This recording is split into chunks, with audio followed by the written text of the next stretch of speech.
So I'm at my job as a truck driver. Just kidding. But I'm at my job. Yeah. Okay. I'm listening to this third chapter. I'm standing at this point. I'm standing. I gotta stand. Like, I can't just be sitting down listening to this. At this point, I'm not working. I'm just standing there. My work is in front of me. I'm not doing it. I'm literally just standing there. Like, just listening.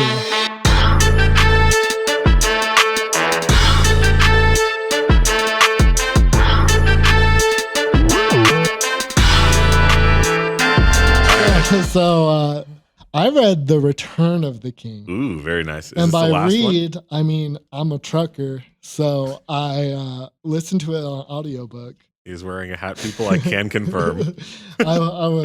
I listened to it on audiobook, and so I finally finished it. And for overall impressions, I get it now. I get it now after this one. I get it. Now I know why everyone loves this so much. The third book is like really good. Oh man, so tied it all together. Yeah, and then some that was kind of irrelevant, but like I'll get into that. How much Tom Bombadil was in this? None. Tom Bombadil. I was surprised. So I thought there was more Tom Bombadil. No, he's just in the first chapter, first book to ruin it. He doesn't show back up ever again.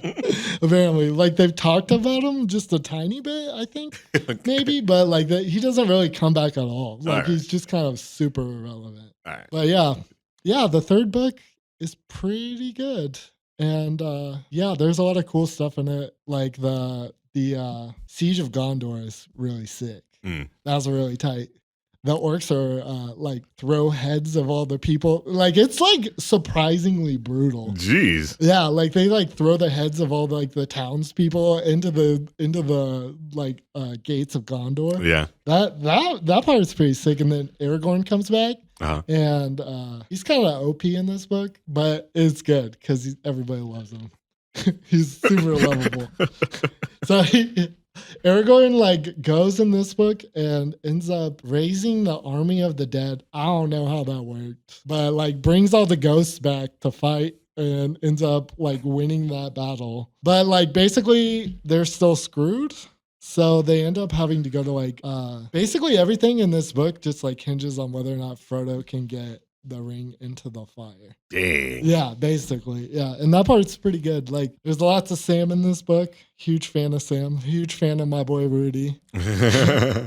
Yeah, it's definitely ties a lot of it together. One of my favorite parts in this book though is I wrote this in my note. Aragorn is super PC, super politically correct. And that is cool.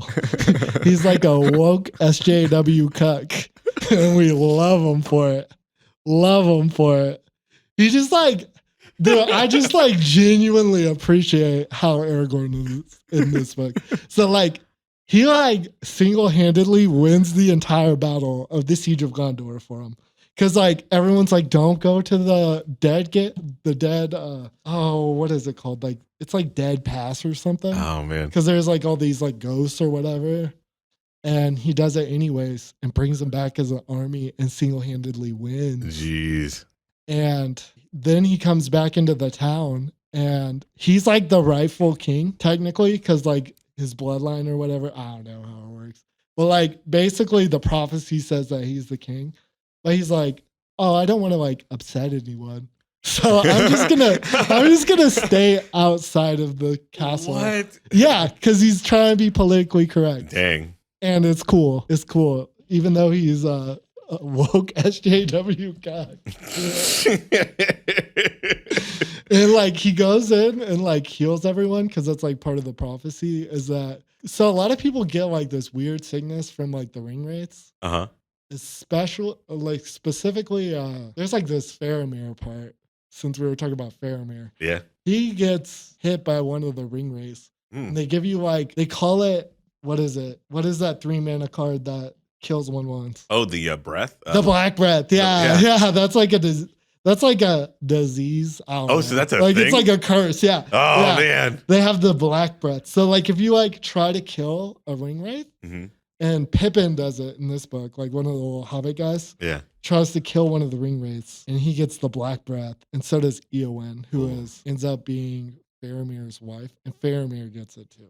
Damn. And Aragorn, because he's the rightful king, they say that the rightful king can heal the black breath. Oh, damn. So he heals them and still stays outside, even though he knows he's the rightful king. Damn. He's so cool. This guy. He's so cool. So respectful. That's I so appreciate him.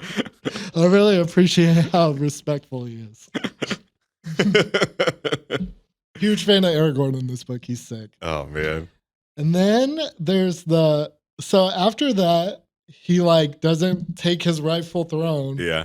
There's like a side plot of like how Faramir's dad tries to kill him, even though he's not completely dead. He just has the black breath. Mm-hmm. And his dad's the king, I'm pretty sure. Mm. Faramir's like this. I don't know all the lore. I just know Aragorn's sick. And so basically, they end up, after the Siege of Gondor, they fight them off. They're still basically screwed, though, because the Mordor still just has like a giant army, and they're just going to send more troops Yeah.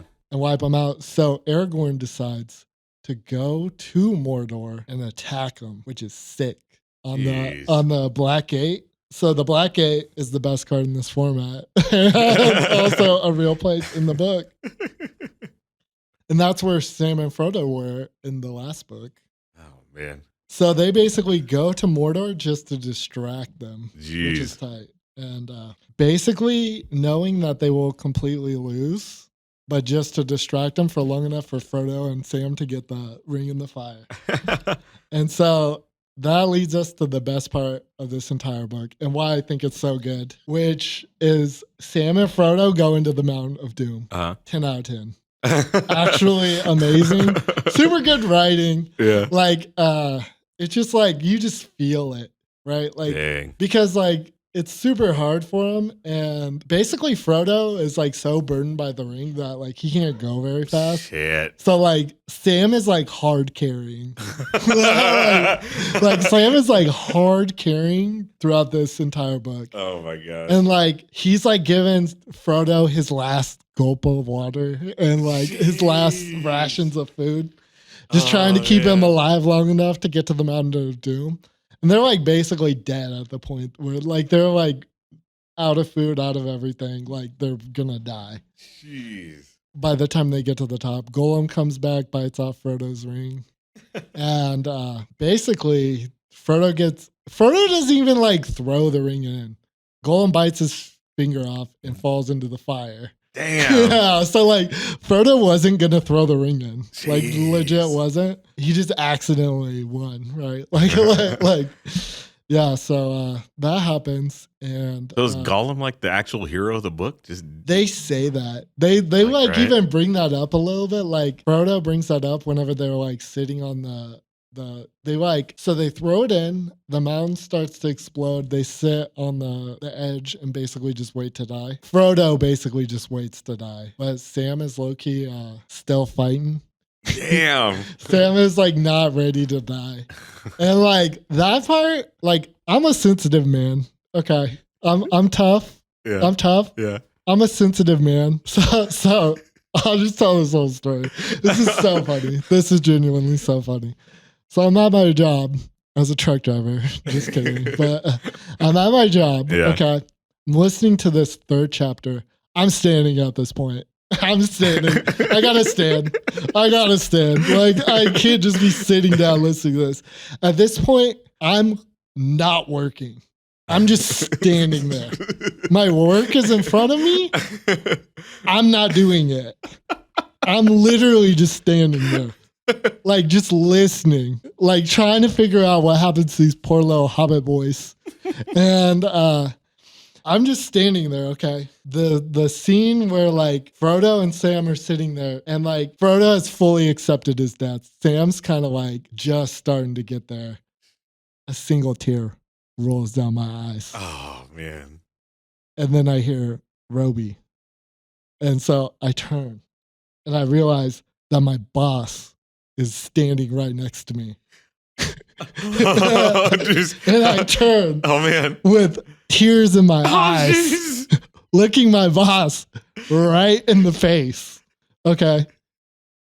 And he said, we're gonna work this weekend. Like, it's mandatory. Are you okay? You don't have to work this weekend. Got him. Got him. Got him. And I didn't work that weekend. Like, but I looked like a complete insane person. Just like standing up, crying at work. The boss turns you around, and just tears running. Yeah. Oh, genuinely. man. Yeah. So, so like that ending part is so good. Genuinely. Yeah. I loved it. But yeah, it got me out of a weekend of work too. Amazing. Nice. So yeah. Whew. Then after that, so that's the best part for sure. Yeah. Then they get rescued by an eagle, right? Whatever. Yeah. Is the book.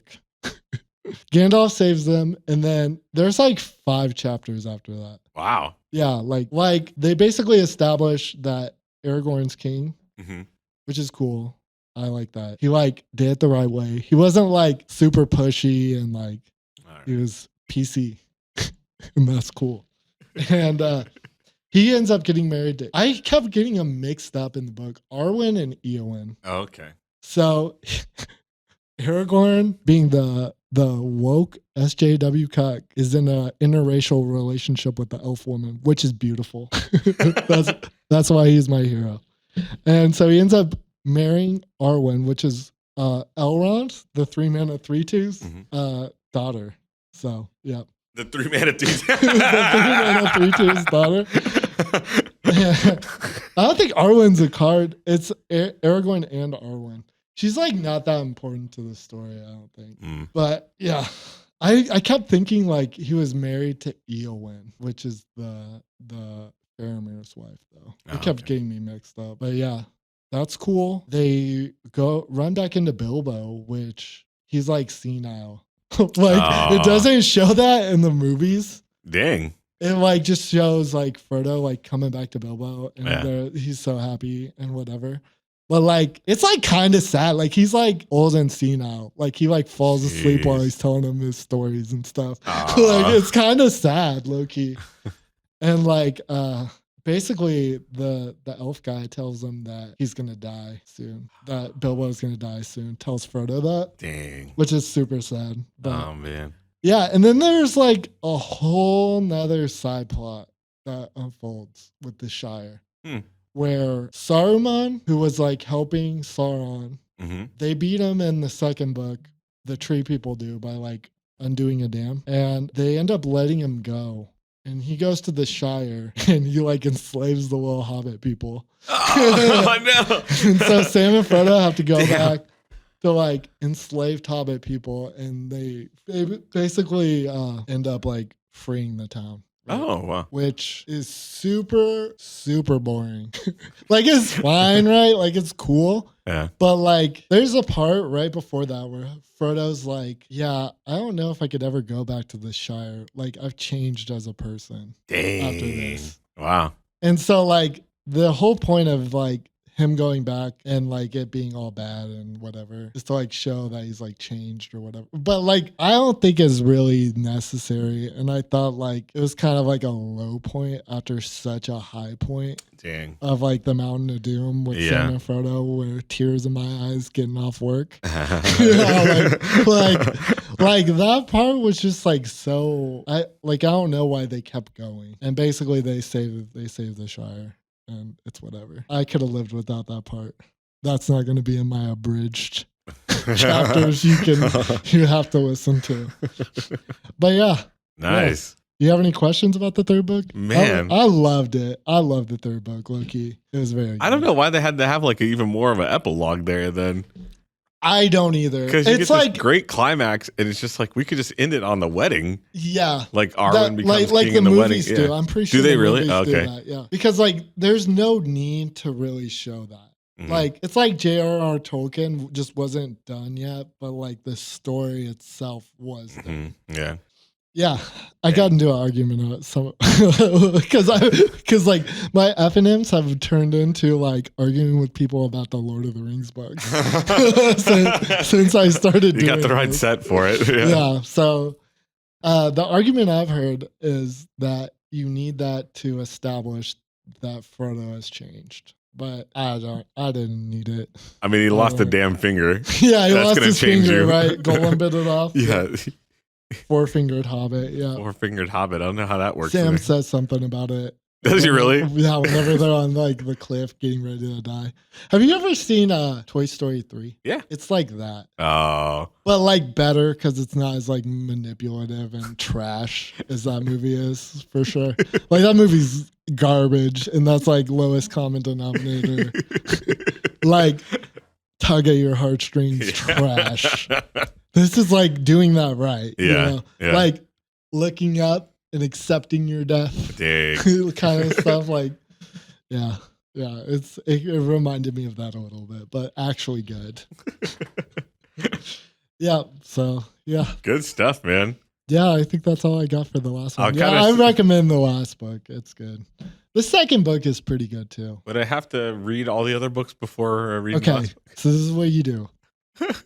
You watch the first movie. Yeah. Okay. You watch the second movie up until after the Battle of Helm's Deep. You turn the movie off. You start up on the book. And then read from there. Read Shelob, all that. Yeah. Oh, that's great. Go back to the movie. Yeah. I think at the end of the second movie, I think you go back there. Yeah. And then you go back to the book.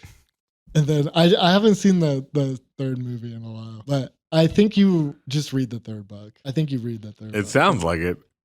Man, that's awesome. The Mount Doom part was good.